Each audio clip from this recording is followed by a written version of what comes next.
From the UN Climate Summit in Madrid, Spain, this is Democracy Now! With this mandate and this majority, we will at last be able to do what?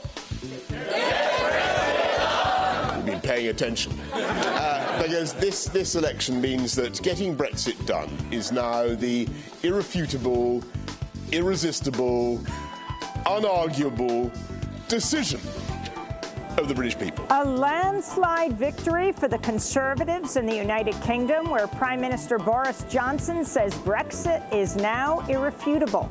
Labour leader Jeremy Corbyn is stepping down.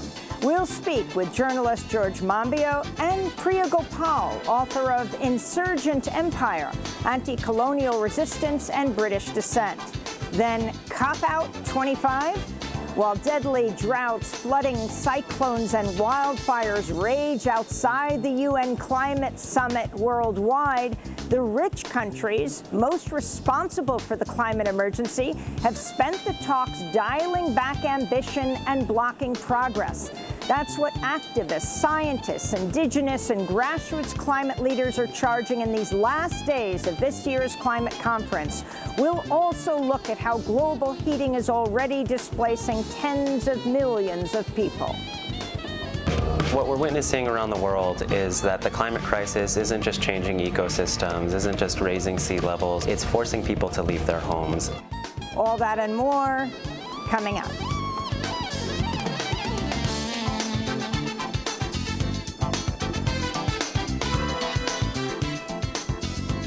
Welcome to Democracy Now!, democracynow.org, the War and Peace Report. I'm Amy Goodman. We're reporting from the UN Climate Summit in Madrid, Spain. In global news, the United Kingdom, Prime Minister Boris Johnson and his Conservative Party won a landslide victory during Thursday's decisive national election, dealing a devastating blow to Jeremy Corbyn's Labour Party. Corbyn has said he'll step down as head of the party after a period of reflection. It was the Labour Party's worst electoral defeat in 84 years. The Conservatives are projected to win 364 seats in the British House of Commons versus only 203 for the Labour Party. This would give the Conservatives the largest majority since 1987, when Margaret Thatcher was in power. This is Labour Shadow Chancellor John McDonnell. Look, I know they're heartbroken, I know that, so am I. They worked incredibly hard, incredibly dedicated. We have setbacks like this in our movement, but it isn't down to them or any lack of commitment.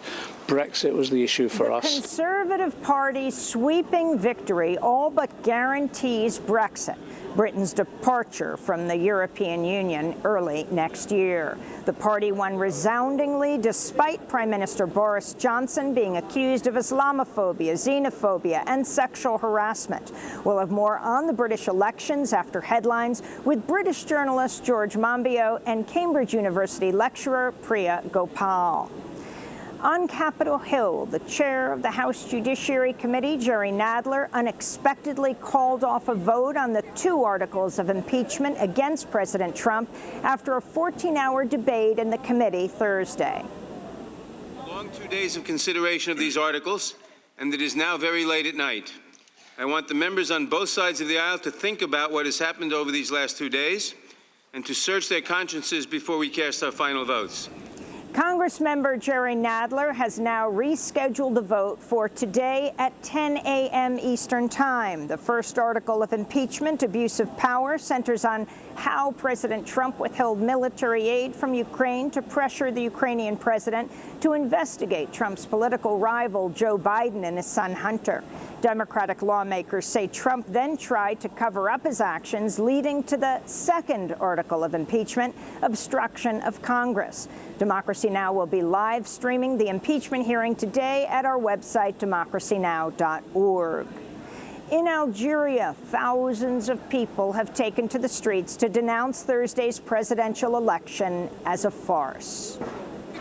The elections must fall. There are no elections. These people are the elections. No to elections in these conditions. These people are heroes. Activists called for people to boycott Thursday's presidential election to replace Algeria's longtime president, Abdelaziz Bouteflika, who was forced from power by a mass uprising in April. There was record low participation in Thursday's election, and early results suggest no candidate received the 50% of votes needed to win outright.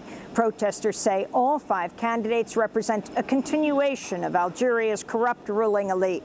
Earlier this week, 2 previous Algerian prime ministers were convicted and sentenced to prison over a corruption scandal that also ensnared other top government officials and businessmen in Algeria. Burma's de facto leader, Aung San Suu Kyi, has asked the International Court of Justice at The Hague to drop the genocide case against Burma. Myanmar requests the court to remove the case from its list. In the alternative, to reject the request for the indication of provisional measures submitted by the Gambia. During the International Court hearings, the former Nobel Peace Prize winner repeatedly tried to deny the Burmese military has carried out genocide against the Muslim Rohingya, although she never once used the word Rohingya during her speeches. The Burmese military killed and raped thousands of Rohingya and forced more than 700,000 to flee into neighboring Bangladesh in a brutal army crackdown in 2017.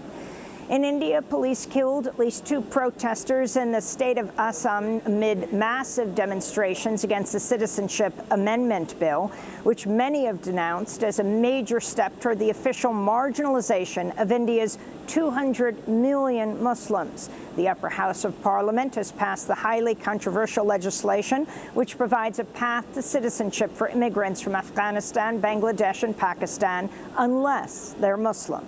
The government's also arrested hundreds of protesters, cut off internet access, imposed curfews in parts of northeast India amidst ongoing protests against the citizenship bill. In Iraq, thousands of anti-government protesters have gathered in Baghdad's Tahrir Square to demand the nationwide protest movement in Iraq remain peaceful and to condemn the brutal killing of a teenager on Thursday. The 16-year-old was stabbed to death and his body was strung up from a traffic pole after rumors circulated he killed a number of anti-government demonstrators. It appears he'd actually fired a gun into the air to try to convince demonstrators to stop protesting near his family's home. Police officers stood by during the teenager's killing and allowed it to take place. The leaders of the ongoing protests quickly condemned the attack. Meanwhile, the United Nations has condemned the Iraqi government for killing, arresting, and abducting anti-government protesters during the ongoing demonstrations. Security forces and militias have killed over 400 protesters, and human rights advocates say a number of prominent activists have been disappeared. In France, protests are continuing today as workers remain on strike to protest French President Emmanuel Macron's pension overhaul. Unions are vowing to continue the strike into the holiday period, saying the proposal to effectively raise the retirement age is a red line that cannot be crossed. This is 31-year-old train conductor Cécile Ratour, who is participating in the strike. I continue to fight for our pensions because what Prime Minister Philippe said was rubbish. It's a blatant smokescreen. They want to divide and conquer. They want to divide the generations. In Hong Kong, thousands of people took to the streets Thursday to mark 6 months since the pro-democracy protest movement's first major clash with police, when demonstrators prevented lawmakers from advancing an extradition bill that sparked the protests. While the extradition bill has since been scrapped, the demonstrations have continued to rock Hong Kong, with nearly 1 million people marching this past Sunday to demand more democracy. This is a college student at Thursday's march. This movement is not the end because just a whole beginning. Just because we have a lot of work to do. Also, we think that this movement need to and we call more people to against some kind of government is very evil and is against the human rights. Back in the United States, a shocking Department of Homeland Security memo obtained by BuzzFeed News reveals how inadequate medical care contributed to the deaths of at least 4 immigrants in the custody of Immigration and Customs Enforcement, or ICE. The memo includes revelations from an ICE whistleblower about how one man died from meningitis after grossly negligent care. The whistleblower also said official reports on one of the 4 deaths were very misleading. The DHS memo also includes reports of immigrants being administered incorrect medication or being given such grossly inadequate medical care they had to have preventable surgeries. One of the victims of medical neglect was an 8-year-old child whose rare infection inside his skull was misdiagnosed as an ear infection. He was given only eardrops. A few weeks later, after the infection spread, the child had to have his frontal bones surgically removed. And President Trump has attacked Swedish 16-year-old climate activist Greta Thunberg, who has just been named Time Magazine Person of the Year. She's the youngest person to ever receive the honor. On Thursday, Trump attacked the teenager on Twitter, tweeting, quote, "Greta must work on her anger management problem, then go to a good old-fashioned movie with a friend. Chill, Greta, chill," he tweeted. In response to President Trump's attack, Greta changed her Twitter bio to mock the President of the United States, writing, quote, "A teenager working on her anger management problem, currently chilling and watching a good old-fashioned movie with a friend," unquote. Trump's Twitter spat with the teenager comes after President Trump did not win Time Magazine Person of the Year last year, instead being named runner-up. And those are some of the headlines. This is Democracy Now!, democracynow.org, The War and Peace Report. I'm Amy Goodman.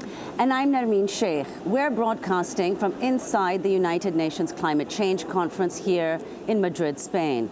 But we begin today's show in the United Kingdom, where Prime Minister Boris Johnson and his Conservative Party have won a decisive majority in the highly anticipated general election, winning seats in Labour Party strongholds and all but guaranteeing Britain's exit from the European Union by early next year. In the Labour Party's worst electoral defeat in 84 years, the Conservatives are projected to win 364 seats in the British House of Commons versus only 203 for the Labour Party. This would give the Conservatives the largest majority since 1987, when Margaret Thatcher was in power. This is Prime Minister Boris Johnson addressing the nation this morning. With this mandate and this majority, we will at last be able to do what? You've been paying attention. Because this election means that getting Brexit done is now the irrefutable, irresistible, unarguable decision of the British people. We will get Brexit done on time by the 31st of January. No ifs, no buts, no maybes. Leaving the European Union as one United Kingdom, taking back control of our laws, borders, money, our trade, immigration system, delivering on the democratic mandate of the people. And at the same time, this One Nation Conservative government will massively increase our investment in the NHS, the health service that represents the very best of our country, with this single beautiful idea. The election marks a crushing defeat for Labour leader Jeremy Corbyn, who said Thursday night he would step down as the party's leader after a period of reflection. Of social justice and the issues of needs of people will not go away just because Brexit is dealt with in the way in which Boris Johnson presumably plans to deal with it at the moment. All those issues will come back centre stage in the debate, and the fundamental Labour message about justice and equality within our society is going to be one that is there for all time, because it's the very core of what my party believes in and what I will always advocate on behalf of my constituency and on behalf of my party. I want to also make it clear that I will not lead the party in any future general election campaign. The British election also delivered a decisive win for Scottish National Party leader Nicola Sturgeon, who said Friday the election was, quote, an overwhelming endorsement of a second referendum on Scottish independence. Also in Scotland, Liberal Democrat leader Jo Swinson has stepped down after losing her seat in an election night that left her party with only 11 seats. For more on what this election means for Brexit, the climate crisis, national health care, and much more, we're joined by two guests. We go to England, to Oxford, where we're joined by George Monbiot, columnist for The Guardian, author of Out of the Wreckage, A New Politics for an Age of Crisis. And joining us via Democracy Now! Video stream from Bangalore, India, is Priya Gopal, university lecturer in the Faculty of English at the University of Cambridge, author of the new book, Insurgent Empire, Anti-Colonial Resistance and British Dissent. George Monbiot, let's go to you in Oxford first. Well, if you can just respond to what took place in your country. Well, it is a very dark day for everyone who believes in justice, for everyone here who wants a kinder, fairer, greener nation.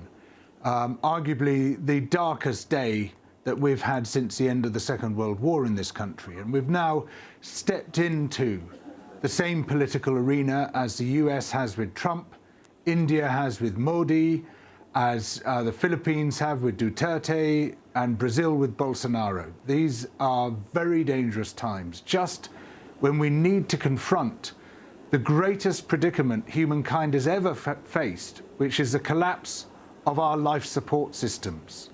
Our governments are in the hands of giant toddlers who just want to smash up all our public protections, our public services, any means by which the power of capital and those who accumulate it can be restrained. George, can you talk, though, speculate about what you think accounts for the scale of the victory? I mean, many thought that Boris Johnson would win this election, but not by such a major landslide. Well, I think there are several factors. One is that they have learnt from Trump, they have learnt from Modi, they have learnt from the referendum result in the UK 3 years ago. Basically, cheating and lying wins, particularly when you can weaponize it through social media on a massive scale with unaccountable dark ads where nobody knows what anybody else is seeing. That is a highly effective and highly dangerous tactic. And they have refined it so that it is now winning elections all over the world. These are really perilous times for democracy. We also had an opposition in the form of the Labour Party that was quite internally divided. That didn't help at all. It failed for far too long to articulate a clear position on Brexit. It failed to deal with some of its own crises, particularly the anti-Semitism crisis, which it should have moved on much more swiftly and firmly than it did. But we also, it was really swimming against the tide, particularly the power of the billionaire press in this country, the enormous amount of funding poured into the Conservative Party, and a series of other undemocratic forces that align with the radical right now, which has taken over the Conservative Party. Priya Gopal, you're usually at Cambridge University. You're now in Bangalore, India, but it's certainly interesting to see Britain from that perspective as well. Were you surprised by the results of the election, and what message do you think that it sent? India, where we've just had the Citizenship Amendment Bill, where ethno-nationalist authoritarian forces have won an election for a second time earlier this year. I think that I simply see Britain as the latest footnote, if you like, in what George just referred to as the global perilous state that democracy in. What we're seeing is the authoritarian right rampaging across the globe, and in a way Britain has simply joined Brazil, India, and Hungary, Poland, and of course the USA. So we do need to see what is happening in Britain in a global context, and that should worry us very greatly. And Priya, could you talk specifically about what George said about the Labour Party itself being internally divided, and also the fact that the Labour Party doesn't quite represent the working classes, or was abandoned by the working classes? Do you agree with that? Yeah, well, I mean, I think that the argument that it was abandoned by the working classes is greatly overstated. I mean, for one thing, we have yet to get the final numbers, the final voting demographics.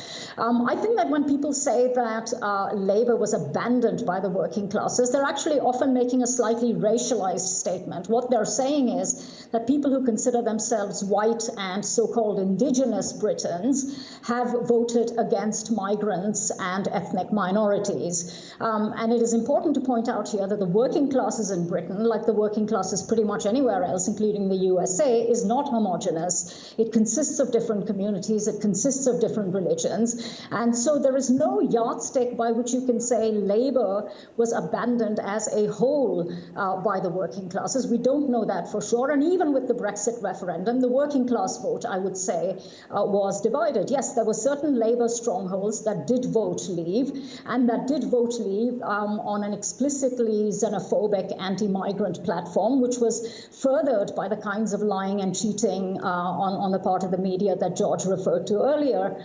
As far as Labour itself is concerned, yes, it is a party that is divided against itself, but it is also true that they failed to take not just a clear position on Brexit, but I think they failed to educate people. They failed to educate their own constituency about what sorts of lies were being spread, particularly the lie that austerity was somehow the responsibility of Europe, when in fact the austerity that people were pushing back against is very much a Tory program. And this was a very successful lie. And I think that because they didn't take a sufficiently clear position on Brexit early on, they also failed to educate their own constituencies about the ins and outs of Brexit. And I think that has rebounded against them at the end of the day. George Monbiot, Gary Young writes in The Guardian, Labour will now have to face the fact that the electorate did not abandon Labour for the centre. They went either to the far right in England and Wales or to the social democratic nationalist alternative in Scotland. You have called this election the climate election. Do you now think that's what this was about? Well, it's really disappointing that, for the first time, we had some very strong climate and environmental policies in the platforms of several of the major parties. And that, to me, was quite exciting. But you would hardly have known it from the media coverage. It was scarcely touched on. Just as the politicians are finally taking these issues seriously, the media, as always, turns its back on them and looks the other way and talks about Brexit and talks about immigration and the economy and crime and all the old 20th century issues.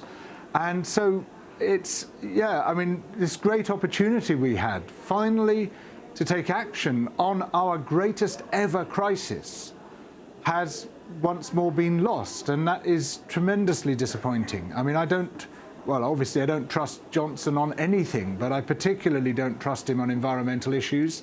His whole shtick is really to just give the oligarchs what they want, whether they're onshore oligarchs or offshore oligarchs. It doesn't matter, because they support his party and he in turn supports them. And they want a free hand to treat the living planet as their dustbin and to treat the people of the planet as their underpaid and exploited workforce or consumers. And so the idea that he would be a champion of environmental values, unfortunately, is a very remote hope indeed. I want to turn to Prime Minister Boris Johnson speaking this morning. You, the people of this country, voted to be carbon neutral in this election. You voted to be carbon neutral by 2050, and we'll do it. You also voted to be Corbyn neutral by Christmas, by the way, and we'll do that too. George Monbiot, if you would respond to what he just said. Yeah, well, that is the government's official position, carbon neutral by 2050. It's far too little, far too late. Unfortunately, the science tells us we have to move much faster than that. Neutral. Oh, well, just, that's Boris Johnson with his silly sound bites. Look, one thing we've learnt in this election is you cannot believe a word that Johnson says. He is an inveterate liar. He lies and lies and lies and cheats and lies and cheats and lies. So if he says we're going to be carbon neutral by 2050, it's not true, because nothing he says is true. He will say whatever he needs to say to get through the situation that he happens to be in. But it's up to us, those of us who are now the resistance in this country, that's how I see us, to fight him every step of the way, whether it's on environmental, climate issues, it's critical that we do so, whether it's on social justice issues, whether it's on the defence of our public services.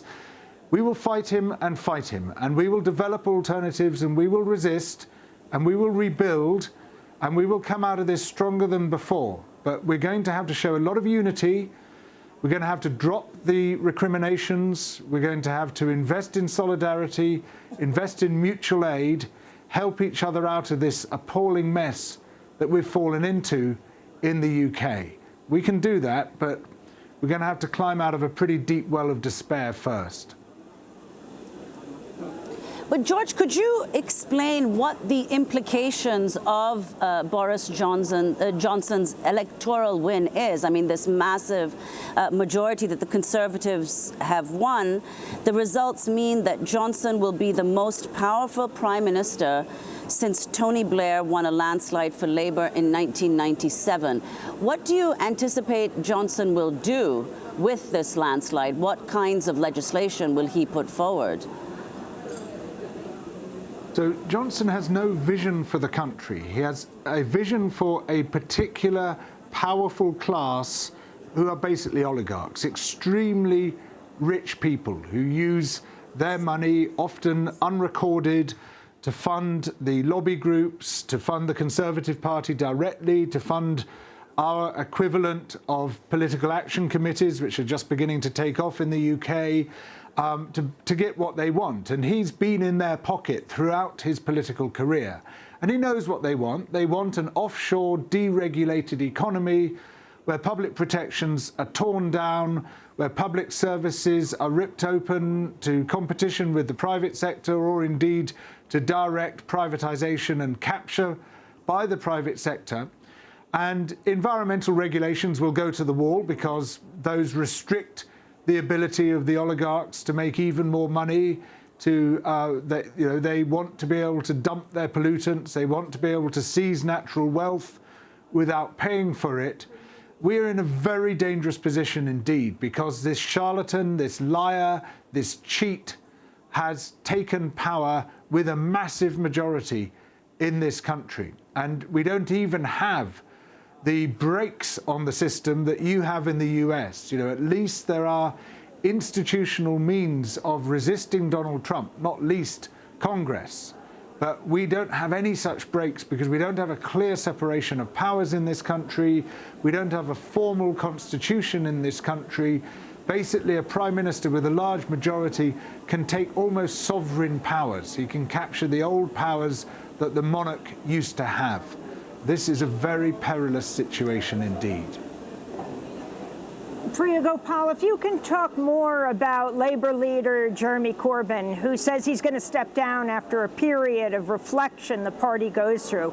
Where do you think they should be focusing? What do you think he, and we should look overall at the Labour Party, did right and wrong?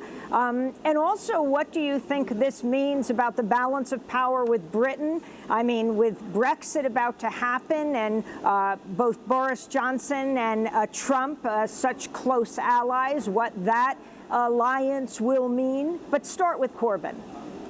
Well, I think there are two Jeremy Corbyns we should be talking about in all honesty. There is the Jeremy Corbyn, the man, who is like any other political leader, he's made his mistakes. He also did produce a vision for a significantly more progressive and reformed social democratic system. And he did put the idea out there. And I think that we should, in some sense, acknowledge the fact that in these extremely right-wing, perilous times, where in many countries there isn't an alternative. I mean, India is a good example. There isn't a viable opposition. He and others in the Labour Party did put forward a viable oppositional program, a viable imaginative alternative, a viable progressive vision. And Jeremy Corbyn, the man, mistakes and warts and failures notwithstanding, I think is owed a debt of gratitude for having put an alternative out there. There is also Jeremy Corbyn, the media myth. And I do think we should not underestimate how deeply vicious, how deeply mendacious the media, the billionaire plutocratic media in Britain has been, and the construction of Corbyn as a far-left anti-Semite, notwithstanding his not very good handling of the anti-Semitism issue in the Labour Party, the painting of him personally as an anti-Semite and as a kind of far-left ideologue. I mean, he's even been described on the BBC as a blazing ideologue, which is just utterly ludicrous, given that he is essentially a fairly middle-of-the-road social democrat committed to fairly middle-of-the-road social democratic reforms. So I think there are two Jeremy Corbyns, and I think the real Jeremy Corbyn, mistakes notwithstanding, is owed a debt of thanks. In terms of the larger global picture, I think what we really need to worry about is a global right wing. I mean, already in these elections, we have seen the interference of groups linked to the BJP who mobilized fiercely amongst British Indians, claiming that the Labour Party, in addition to being anti-Semitic, was also supposedly anti-Hindu. Now, in part, this is because Corbyn is a long-standing critic of Modi, and in part because the Labour Party took a principled position on the lockdown in Kashmir.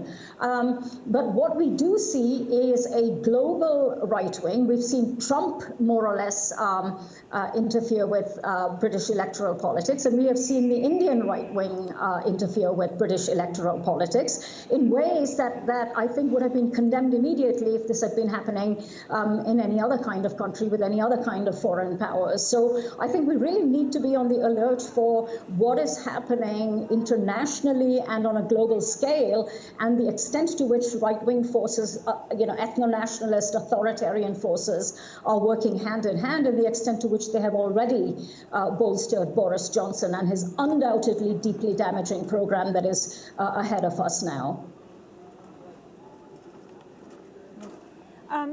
George Monbiot, right now, we're just looking at an article or comments by Mehdi Hassan, who wrote about what this means, particularly for Muslims, for women. He wrote, "Dark day for minorities in the UK, especially for British Muslims who watched as a man who said Islam was the problem mocked veiled Muslim women and also turned a blind eye to massive anti-Muslim hatred, and his party was just given a landslide majority by their fellow Britons." George, your response? Well, it's a long time since we've had an overtly racist prime minister in this country. There's been dog whistle racism, but in this case, he just comes out and says it, similar to the way that Trump does. And this is a very frightening time indeed. The stuff he said about Muslims, the stuff he said about people of colour. And then in the manifesto, an actual stated commitment effectively to wipe out another threatened group, which are the Romani gypsies and travellers in this country, who are a protected ethnic group. They were also subject to the Holocaust. About 500,000 Romanis and Sinti were killed by the Nazis. And yet here they are actually in the Conservative manifesto, which basically says we're going to drive them out. We're going to engage in a cultural cleansing, effectively, of these people from our country. And either they're going to go and just live in houses and not pursue their culture anymore, or they're going to be in prison.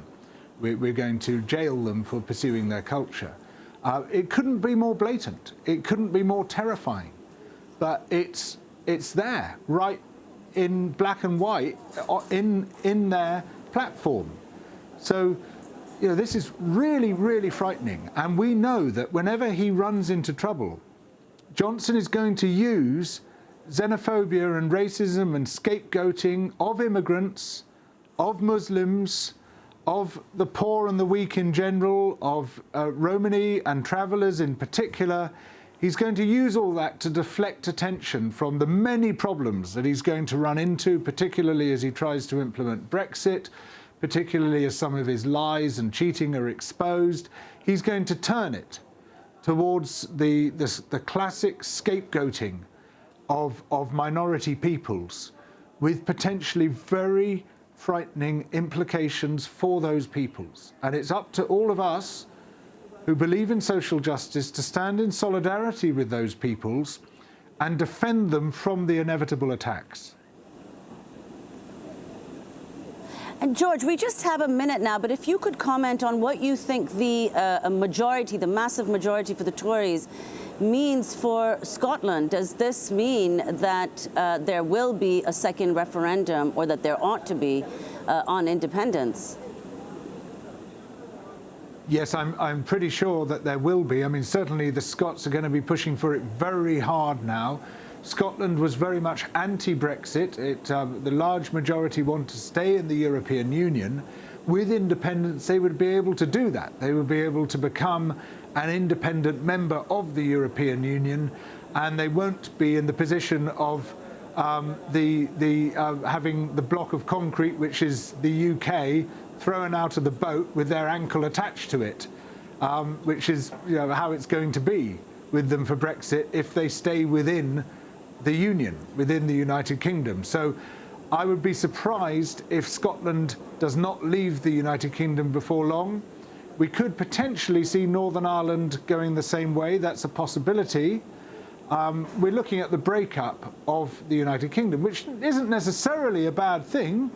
I support the Scots in their pursuit of independence, but it's just one of the many implications of these really volatile times which we now face. And we have 30 seconds for Priya Gopal in Bangalore, usually in Cambridge, England. You tweeted the coming months, two things vital everywhere: coalitions and alliances, and a global perspective and real internationalism. What gives you hope at this point? What gives me hope is people organizing, for instance, in India, where the situation is extremely dire, people calling for civil disobedience against the new racist discriminatory law against Muslims, people calling civil servants and police officers resigning from their positions, people refusing to accept what is happening to Kashmir and in Kashmir, people forming alliances to stand between the state and vulnerable populations, and people making alliances across civil society organizations, indigenous peoples who are standing up to protect resources and forests. And I think that we need alliances within countries and across countries, and we need to resist. Civil disobedience, I think, would be a very good start. Priya Gopal, I want to thank you so much for being with us, university lecturer in the Faculty of English at the University of Cambridge. Her new book, Insurgent Empire, Anti-Colonial Resistance and British Dissent. And George Monbiot, journalist, author, columnist with The Guardian, his most recent book, Out of the Wreckage, A New Politics for an Age of Crisis. When we come back, we look at how rich countries are continuing to evade cutting emissions in these final days of the climate summit. Cop Out 25. Stay with us.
Adagio in G minor, Albinoni's Adagio performed by the London Philharmonic and David Perry. This is Democracy Now! I am Amy Goodman with Nermeen Sheikh as we broadcast from inside the UN Climate Summit here in Madrid, Spain, in its final days. While deadly droughts, flooding, cyclones, and wildfires rage outside the conference center, the rich countries most responsible for the climate emergency have spent the talks dialing back ambition and blocking progress.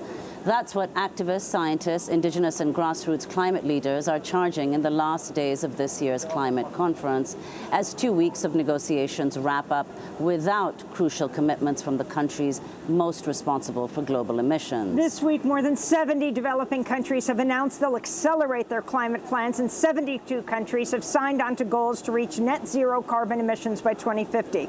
But major carbon emitters, Australia, China, India, Brazil, and Saudi Arabia have made no such promises, while the U.S. is slated to pull out of the Paris Agreement entirely by next year.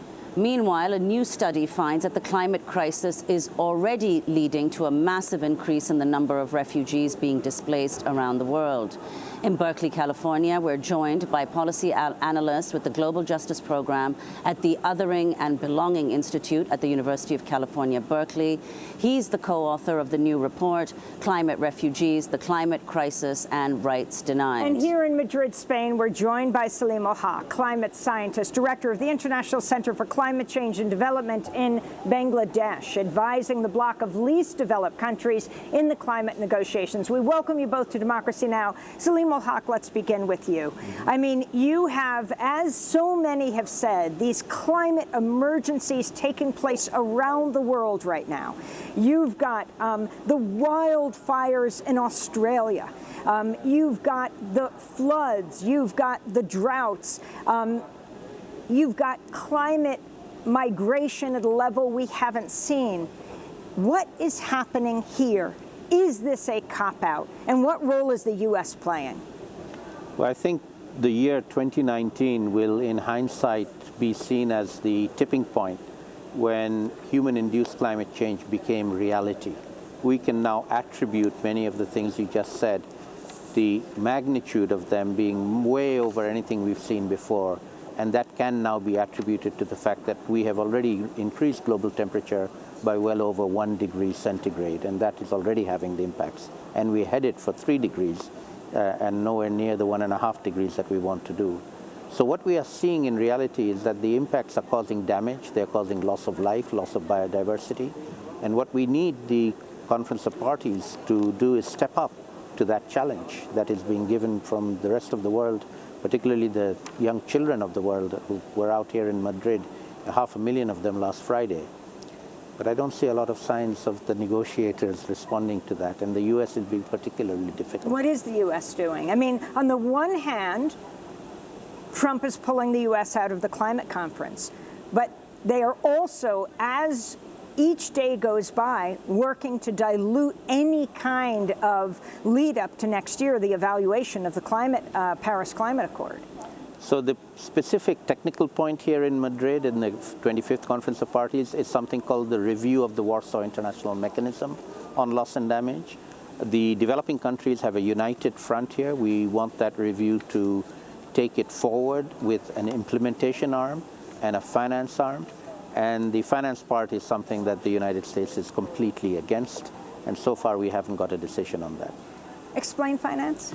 Funding for loss and damage as opposed to funding for adaptation and mitigation. Right, that's a lot of UN speak. Most people don't really get it. Basically, giving some funding to the victims of the impacts of climate change that we are now seeing, allowing funding to be raised for the victims. You know, Salim, if you could just give a broader sense. I mean, we've been coming to the Climate Summit for many years, as indeed have you. Many people argue that even though the pace of change is very, very slow, it's an important venue for developing countries to be able to express in solidarity their position to the richer countries. What do you see as the significance of these annual meetings where it seems every year very little gets achieved that's in the interest of the people who've been suffering the most from the effects of the climate crisis? Well, we live in an unjust and unequal world. And as the vulnerable poor countries, the least developed countries that I advise, 47 of them in sub-Saharan Africa and Asia, including my country, Bangladesh. This is the only game in town where we have a seat at the table where we can actually say something and hope that the other side will listen. A lot of the time they don't listen, but sometimes they do. We're hoping in Madrid we'll get them to listen within the next few hours that we have left here. Describe what's happening in your own country of Bangladesh. So my country, Bangladesh, is one of the most vulnerable to the impacts of climate change. We are a delta, live on a delta of two of the major rivers of the world, the Ganges and the Brahmaputra. We have a population of 160 plus million people living in less than 150,000 square kilometers. So a population density of over 1,000 per square kilometer. Very vulnerable, very generally poor, but nevertheless one of the most resilient countries. We have found we have one of the best cyclone warning and shelter systems in the world. We can warn and evacuate more than 2.5 million people. We recently had a major cyclone where we did that. And so we are struggling, but we are rising to the challenge of dealing with the impacts of climate change. But there's a limit to what we can do. 1.5 degrees we can manage, 3 degrees we can't. We're going to go to a break, and then we're going to come back to this discussion, and we're going to talk about this massive crisis of climate migration. We're talking millions and millions of people, the numbers only promising to grow. We're with Salim Ul-Haq from the Bangladeshi climate movement, a climate scientist. Joining us also will be Hossein Ayazi at the University of California, Berkeley, who just left but did a report here on climate refugees. Stay with us. Anoche soñé que mi padre estaba vivo y pescábamos juntos en el río, como aquella vez a mediados de verano que de niños nos bañamos en el río. El que fue testigo generación tras generación, no ver a mis hijos en el río. Las libélulas volaron al exilio en el río. De su cauce ha quedado solo un hilo, y ese hilo grita: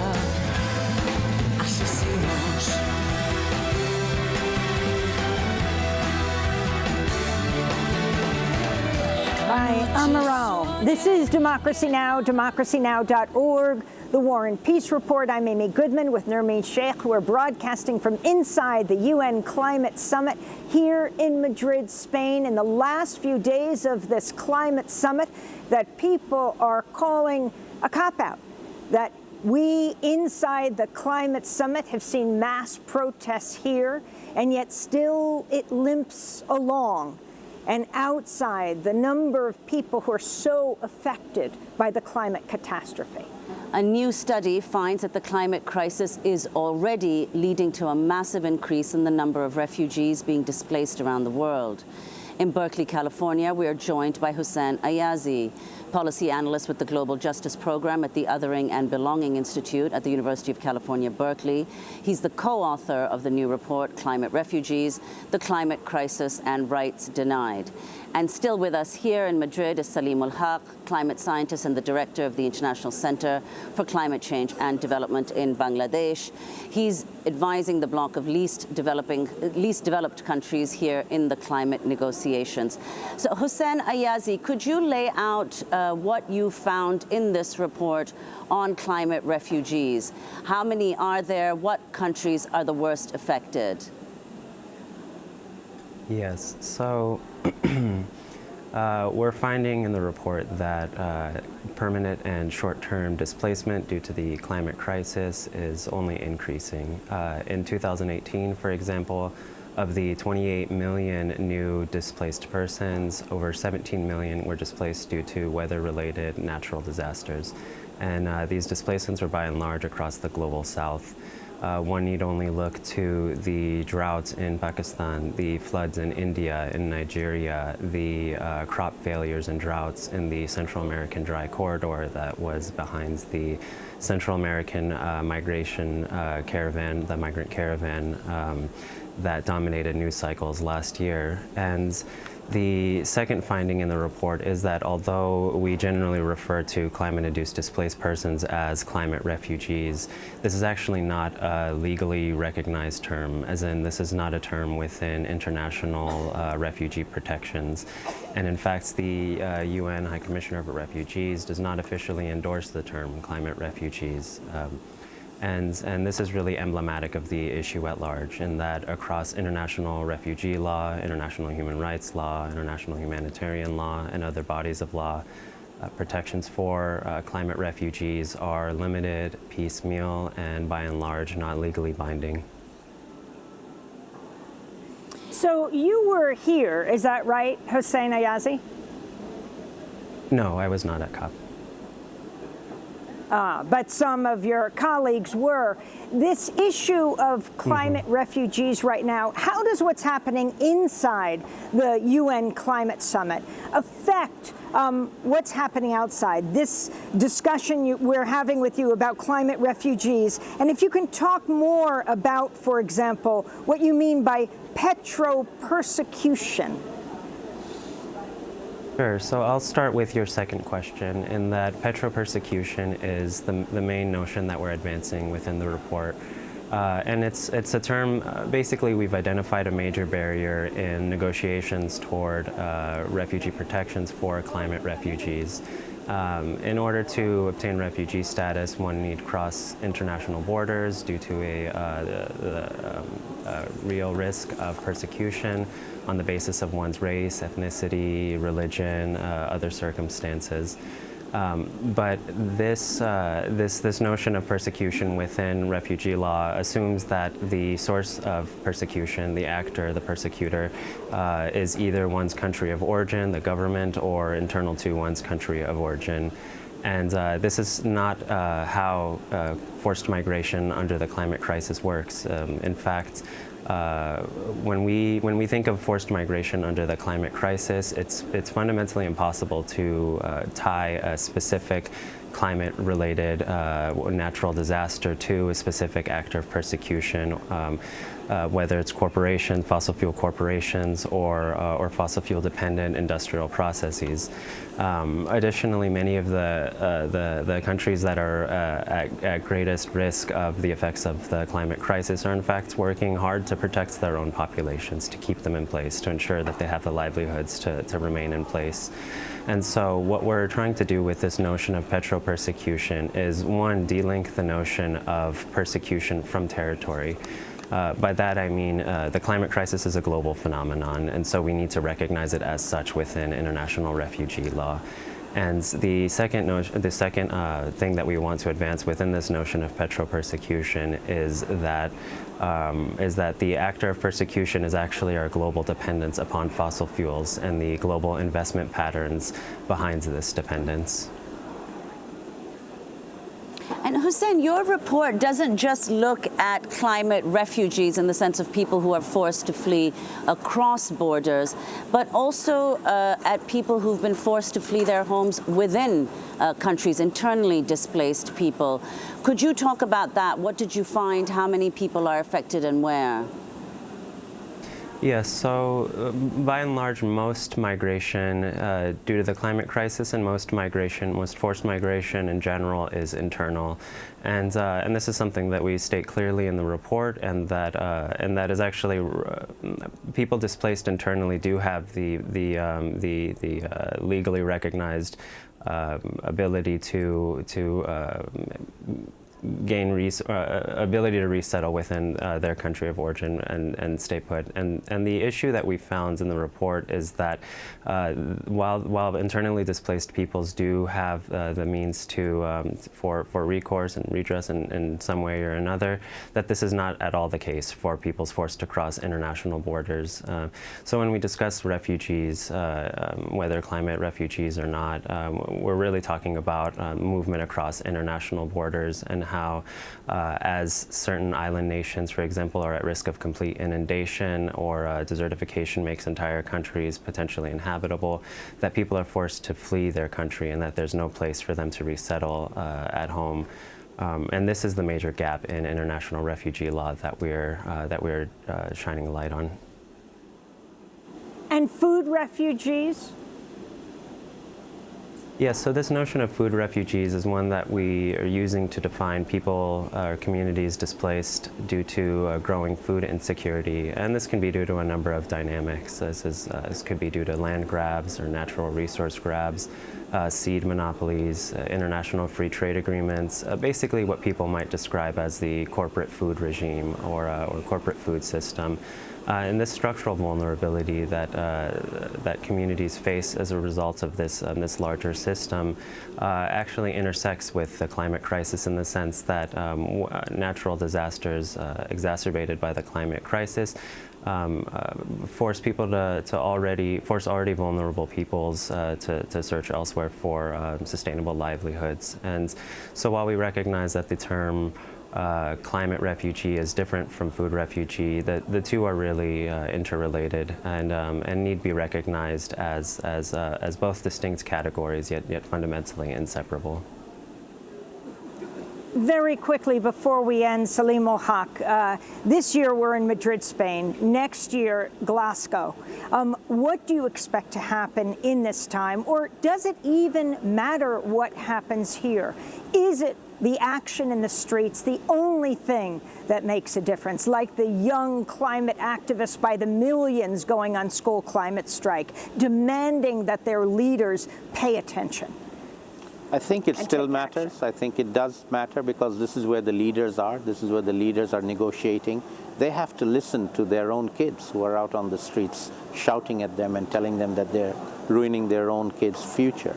So we are still hopeful that they will listen. Between now and Glasgow, we hope we'll get a result in Madrid that will, on the particular issue that I'm concerned about, get a funding mechanism for loss and damage opened up for discussion, which we can come back to in Glasgow and see whether or not we can actually make it happen. We're not asking for it to happen here. We're asking for it to be allowed to happen next year in Glasgow.